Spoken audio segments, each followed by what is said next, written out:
A Swiss tourist who murdered his wife in a Nelson hotel has been sentenced to life in prison. Chinese-born Jiang strangled his wife while they were on holiday in New Zealand last April.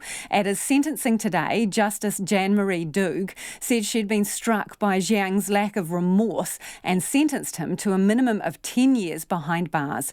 Our Nelson reporter Tracy Neal was in court. During Jiang's trial, the court was told the Swiss-based couple had grown to want different things, which was causing increased tension in their 40-year marriage. Jiang and his wife Yang were part of a tour group travelling New Zealand when they reached Nelson in April last year.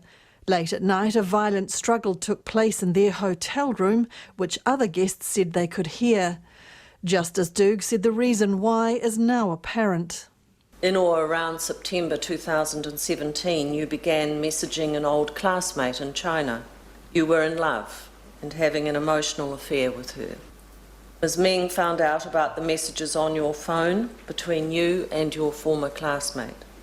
Ms. Meng had taken photos of some of the messages which she sent to her brother. Jiang became incensed and strangled Ms. Meng after trying to get her phone. Jiang said at the trial he blacked out and woke up to find his wife dead, but Justice Doogue said the jury clearly disagreed. The medical evidence suggests that you strangled Ms. Meng using your hands, applying pressure to the sides of her throat, pushing in with a crushing motion. This must have taken some time, and whilst Ms. Meng initially fought back, she ultimately succumbed. Jiang's defence argued he hadn't intended to kill his wife. His lawyer, Tony Bamford, said the case might be one that warranted a finite rather than a life sentence. And he said some comments in the pre-sentence report were not a fair reflection of Jiang's views over what he had done.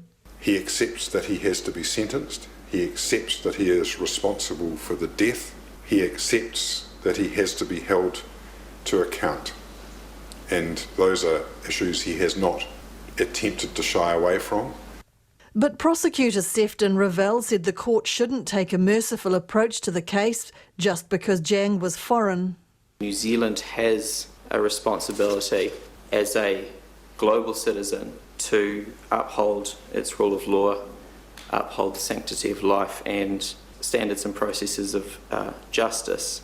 Justice Doogue said being a foreign national was irrelevant in her sentencing of Jiang. She said he had killed his wife simply to prevent his family finding out about his emotional infidelity and that they had suffered greatly.